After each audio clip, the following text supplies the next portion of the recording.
Hi friends, welcome to my channel Daily SQL Practice. Okay, இந்த செஷனில் நம்ம என்ன பார்க்க போகிறோம்னா some of the functions வந்து நம்ம பார்க்க போகிறோம். Aggregate functions and string functions. இது எல்லாமே ஒரு ரிப்போர்ட்டை வந்து அதாவது ஒரு காலமோட வேல்யூஸ் வந்து எப்படிலாம் டிஸ்பிளே பண்ணலாம் அல்லது சில ஆக்ஷன்ஸ் சில ஆப்ரேஷன்ஸ் வந்து நான் பண்ணோம் அரித்மெட்டிக் ஆப்ரேஷன் அந்த ஆப்ரேஷன்ஸ்லாம் பண்ணணுன்னாலும் நம்ம அதை வந்து ஃபங்க்ஷன்கிறது பில்டின் ஒரு செட் ஆஃப் இன்ஸ்ட்ரக்ஷன்ஸை வந்து ஆல்ரெடி பண்ணுறதுக்காக அவங்களே செட் பண்ணி வச்சுருப்பாங்க. ஸோ அந்த ஃபங்க்ஷன்ஸை நம்ம டைரெக்டாக யூஸ் பண்ணி அந்த ஒர்க்கை மட்டும் நம்ம செஞ்சுக்கலாம். வாங்க வீடியோக்குள்ளே போய் இதை எப்படி பண்ணுறது அப்படிங்கிறத பார்க்கலாம். ஓகே ஃப்ரெண்ட்ஸ், இப்போ நம்ம வந்து சில ஸ்ட்ரிங் ஃபங்க்ஷன்ஸ் இன் SQL வந்து பார்க்க போகிறோம். ஸோ ஃபங்க்ஷன்ஸ் இன் SQL வந்து சம் ஆஃப் த ஆப்ரேஷன்ஸ் வந்து நம்ம பண்ணணும். அந்த காலம்லாம் இருக்குது இல்லையா, அந்த காலமில் வந்து சம் ஆப்ரேஷன்ஸ் லைக் சில மைன்யூட்டான ஒர்க்கு ஸ்பேஸ் ஆட் பண்ணணும், ஸ்பேஸை ரிமூவ் பண்ணணும், அது மாதிரிலாம். இல்லை எனக்கு யார் ஆவரேஜ் நம்பர் என்ன, டாப்பர் யார், அது மாதிரிலாம் சில ஃபங்க்ஷன்ஸ் வந்து நம்மளுக்கு வேணும் அப்படின்னு சில டீட்டெயில்ஸ் வந்து வேணும் அப்படின்னோம்னா நம்ம என்ன பண்ணலாம், அதுக்கு வந்து ஃபங்க்ஷன்ஸுங்கிற ஒரு செட்டு வந்து ஆல்ரெடி அவைலபிள் இன் SQL. அந்த SQL சர்வரில் வந்து நம்ம என்ன பண்ணுறோம்னா அந்த ஃபங்க்ஷன்ஸ் யூஸ் பண்ணி நம்ம அந்த ஒர்க் வந்து பண்ண போகிறோம். ஸோ இதில் ஃபஸ்ட்டு பாருங்கள், அக்ரிகேட் ஃபங்க்ஷன்ஸ். உங்களுக்கு அந்த கொரிஸ் பார்த்தாலே நல்லா புரிஞ்சிடும். இதில் வந்து நம்ம ஆல்ரெடி பார்த்தது தான் கவுண்ட்டு. அது ஒரு ஸ்டூடெண்ட்டில் வந்து எத்தனை ஸ்டூடெண்ட்டுக்கு அது டேபிளோட நேமு. இந்த டேபிளில் எத்தனை ஸ்டூடெண்ட்ஸ் இருக்காங்க அப்படின்னு எனக்கு தெரியணும்னா கவுண்ட் அப்படிங்கிற ஃபங்க்ஷன் வந்து யூஸ் பண்ணுவேன். கவுண்ட் ஸ்டார் அப்படி யூஸ்வலாக கொடுக்கும்போது கவுண்ட் ஸ்டார்னு கொடுப்போம். கவுண்ட் ஸ்டார்னால் அதில் வந்து இல்லைன்னா பர்டிகுலராக ஒரு காலம் நேமும் கொடுக்கலாம். அப்போ கவுண்ட் நேம் அப்படின்னு கொடுக்கலாம். கொடுத்தோம்னா இப்போ ரிசல்ட் பாருங்கள், 6 ஸ்டூடெண்ட்ஸ் வந்து இருக்கிறாங்க. ஸோ கவுண்ட்டுங்கிறது it will return the total number of records in the table. Write a query to print average HSC marks. So ஒவ்வொரு ஸ்டூடெண்ட்டுக்கும் நான் HSC மார்க்ஸ் வந்து ஆட் பண்ணியிருக்கேன். அந்த மார்க்ஸோட எனக்கு ஆவரேஜ் வேணும் அப்படின்னோம்னா ஏவிஜிங்கிற ஃபங்க்ஷன்ஸ் வந்து நம்ம யூஸ் பண்ணுறோம். So select AVG of HSC mark. இங்கே வந்து இது வந்து ஏஎஸ்னு கொடுக்குறது வந்து அலையஸ். அந்த அலையஸோட டைட்டிலோட நேம் வந்து நம்ம மாற்றிக்கலாம். ஆவரேஜுங்கிறது பாருங்கள், இந்த ஆவரேஜ் வேல்யூ ஆவரேஜாக அந்த எல்லாரோட மார்க்கையும் ப்ளஸ் பண்ணி divide by total number of students பண்ணி கொடுக்கும் ஆவரேஜ். இப்போ நெக்ஸ்ட் வந்து நம்ம என்ன பார்க்குறோம், மேக்ஸிமம். ஸோ இதில் யார் மேக்ஸிமம் மார்க் எடுத்து யாருன்னு இல்லை, எந்த மார்க் வந்து மேக்ஸிமம் மார்க் அப்படிங்கிறத தெரிஞ்சுக்கணுன்னா மேக்ஸ் ஆஃப் அந்த காலம் name. So it will return யார் அந்த எந்த மார்க் வந்து மேக்ஸிமம் மார்க். 96 வந்து மேக்ஸிமம் மார்க்கு. இதை மினிமம் எந்த மார்க் இருக்குது அப்படின்னோம்னா மினிமம் MINங்கிற ஃபங்க்ஷனோட நேமை வந்து நம்ம யூஸ் பண்ணுறோம். Minimum HSC marks. அப்போ மினிமம் மார்க் வந்து 80. ஓகே, நெக்ஸ்ட்டு பாருங்கள், எல்லாத்தோட மார்க்கையும் நான் ப்ளஸ் பண்ணி அந்த டோட்டல் எவ்வளோ தான் வருதுன்னு நான் பார்க்கணும் அப்படின்னோம்னா சம்முங்கிற ஃபங்க்ஷன் வந்து யூஸ் பண்ணலாம். Sum of HSC marks. இப்போ நெக்ஸ்ட் வந்து இதில் சம் பண்ணி 545 அப்படிங்கிறத கொடுக்குது. இப்போ நெக்ஸ்ட் வந்து ஒரு ஸ்டூடெண்ட்டோட நேம் எல்லாமே டிஸ்பிளே ஆகுது, நேம்லாம். பட் எல்லாமே எனக்கு அப்பர் கேஸில் வேணும், அதாவது கேபிட்டல் லெட்டரில் வேணும் அப்படின்னோம்னா நம்ம என்ன பண்ணலாம், அப்பர் நேம் அப்படி கொடுத்தோம்னா இங்கே பாருங்கள், ஒவ்வொருத்தரோட நேமையும் எல்லா லெட்டர்ஸும் கேபிட்டலில் வர்ற மாதிரி பிரிண்ட் பண்ணும்.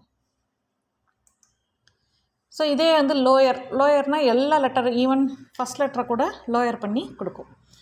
ஸோ ஸ்மால் கேஸில் வந்து கொடுக்கப்போகுது. So lower of name. இப்போ சப்ஸ்ட்ரிங்கிறது அனதர் ஃபங்க்ஷன். இது கொஞ்சம் காமனாக யூஸ் பண்ணுவோம்.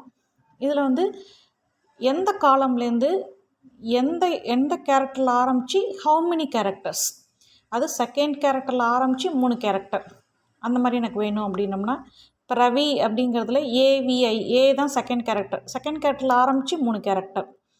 அடுத்தது வந்து பார்த்திங்கன்னா நந்தினி அப்படின்னோம்னா ஏல ஆரம்பித்து AND அந்த 3 நேமை வந்து இருக்கும். அதாவது ஸ்டார்டிங் நம்பர் இஸ் 2, அப்புறம் ஹவு மெனி கேரக்டர்ஸ் 3 கேரக்டர்ஸ் எனக்கு வேணும்.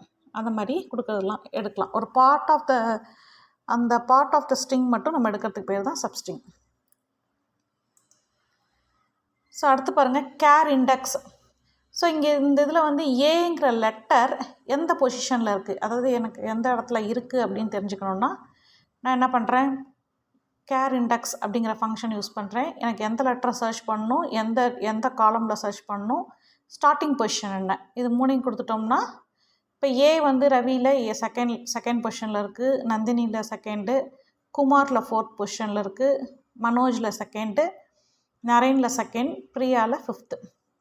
ஸோ இதை மாதிரி அந்த என்ன லெட்டர் கொடுக்க என்ன கேரக்டர் கொடுக்கமோ அந்த கேரக்டரோட பொசிஷன் வந்து கண்டுபிடிச்சி சொல்லும். ஓகே, இப்போ நெக்ஸ்ட் வந்து லெஃப்ட் ஆஃப் எஸ் நேம் 3. அது இந்த காலமில் உள்ள லெஃப்ட் சைடில் உள்ள 3 கேரக்டர் வேணும் அப்படின்னா பாருங்கள், உங்களுக்கு ஈஸி அண்டர்ஸ்டாண்டிங்காக நான் எஸ் நேமும் கொடுத்துருக்கேன், அந்த ஃபங்க்ஷனோட இதுவும் கொடுத்துருக்கேன். ஸோ நேம் வந்து ரவி, பட் எனக்கு லெஃப்டில் உள்ள 3 லெட்டர்ஸ் மட்டும் வேணும். அப்போ RAV மட்டும் பிரிண்ட் ஆகுது. ஓகே, நெக்ஸ்ட்டு அதே மாதிரி ரைட்டில் உள்ள 3 கேரக்டர் வேணும் அப்படின்னோம்னா, இப்போ இந்த இதில் பாருங்கள் ரவி அப்படிங்கிறதுல AVI மட்டும் ரிட்டர்ன் பண்ணும். அது ரைட் சைடில் உள்ள 3 கேரக்டர்ஸ் வந்து டிஸ்பிளே பண்ணும். அடுத்து கன்காட்ங்கிறது 2 ஸ்ட்ரிங்கை வந்து கம்பைன் பண்ணும். ஸோ கம்பைன் பண்ணுறதுக்கு பேர் தான் கன்காட்டினேஷன். இதில் பார்த்திங்கன்னா என்னென்ன கொடுக்குறோமோ, இப்போ எஸ் நேம் ஒரு ஸ்பேஸு வெல்கம், 3த்தையும் என்ன பண்ணிடுச்சு, ரவி ஒரு ஸ்பேஸு வெல்கம், அது மாதிரி கம்பைன் பண்ணுது. நந்தினி ஒரு space welcome. Okay, trailing spaces வந்து ரிமூவ் பண்ணும். முன்னாடி ஏதாவது நிறைய ஸ்பேசஸ் இருந்துச்சுன்னா அந்த ஸ்பேசஸ் எல்லாம் எடுத்துகிட்டு டிஸ்பிளே பண்ணி காமிக்கும். இப்போ வெறும் ஹலோ தான், முன்னாடி உள்ள ஸ்பேஸ் கிடையாது. இதே ஆட்ரிம் அப்படின்னு கொடுத்தோம்னா ரைட்டில் உள்ள ஸ்பேசஸ்லாம் ரிமூவ் பண்ணி காமிக்கும். இதுவும் பாருங்கள் ரைட்டில் ரிமூவ் ஆயிடுச்சு. அடுத்து ரீப்ளேஸ். இப்போ டெய்லி சீக்வல் ப்ராக்டிஸுங்கிற ஸ்ட்ரிங்கில் டீங்கிறத ஸ்பேஸோடு ரீப்ளேஸ் பண்ணுறேன். அப்போ பாருங்கள் டீ வந்து பிரிண்ட் ஆகாது, டீ இருக்கிற இடத்துலலாம் ஸ்பேஸ் வந்துடும். அது ரீப்ளேஸ். ஒரு ஏதாவது பர்டிகுலர் கேரக்டரை வந்து உங்களுக்கு ரீப்ளேஸ் பண்ணி காமிக்கணும்னா இந்த ஃபங்க்ஷன் யூஸ் பண்ணலாம். ரிவர்ஸ். இப்போ என்ன ஸ்ட்ரிங் நீங்கள் கொடுக்குறீங்களோ அந்த ஸ்ட்ரிங்கை அப்படியே ரிவர்ஸ் பண்ணி காமிக்கும். இங்கே நம்ம காலம் நேம் கூட யூஸ் பண்ணலாம். அந்த காலமில் உள்ள வேல்யூஸ் எல்லாத்தையும் ரிவர்ஸ் பண்ணி காமிக்கும். இப்போ அடுத்தது வந்து ஸ்பேஸுங்கிறது ஒரு 5 ஸ்பேஸ் வேணும், 100 ஸ்பேஸ் வேணும் அப்படின்னோம்னா நம்ம ஒவ்வொரு ஸ்பேஸாக பிரிண்ட் பண்ணிட்டு இல்லாமல் ஸ்பேஸ் ஆஃப் அப்படிங்கிற மாதிரி நம்ம கொடுத்துடலாம். அப்போ ரவி ஒரு 5 ஸ்பேஸ் வெல்கம். ஸோ இந்த மாதிரி வருது. ஸோ இது வரைக்கும் ஒரு ஃபங்க்ஷன்ஸ் புரிஞ்சிருக்கும்னு நினைக்கிறேன். இதர் அக்ரிகேட் ஃபங்க்ஷன்ஸும் நம்ம அக்ரிகேட் ஃபங்க்ஷன்ஸ் ரொம்ப காமனாக யூஸ் பண்ணுவோம். அதே மாதிரி ஸ்ட்ரிங் ஃபங்க்ஷன்ஸும் நம்மளுக்கு அந்த லிஸ்டிங்கில் வந்து எப்படி அது டிஸ்பிளே ஆகணும், ஏதாவது ஒரு காலம் வேல்யூ வந்து நம்ம டிஸ்பிளே பண்ணும்போது அதுக்கு ரொம்ப ஹெல்ப்ஃபுல்லாக இருக்கும். ஸோ அக்ரிகேட் ஃபங்க்ஷனில் என்ன பார்த்துருக்கோம், count, average, max, minimum, sum இதெல்லாம் பார்த்தோம். ஸ்ட்ரிங் ஃபங்க்ஷனில் upper, lower, substring, char index, left, right, concatenate, ltrim, rtrim, replace, reverse, space இது எல்லாமே பார்த்துருக்கோம். இன்னும் ஸ்ட்ரிங் ஃபங்க்ஷன்ஸ் வந்து உங்களுக்கு தேவைன்னா கூகுள் பண்ணி அதுலேருந்து இன்னும் நிறைய என்னென்ன அவைலபிள் இருக்கோ அது எல்லாமே நீங்கள் யூஸ் பண்ணலாம். இதுதான் பேசிக் கான்செப்ட்டு. இதை வந்து சம் ஆஃப் த திங்ஸ் வந்து நீங்கள் ப்ராக்டிஸ் பண்ணுங்கள். Okay, thank you.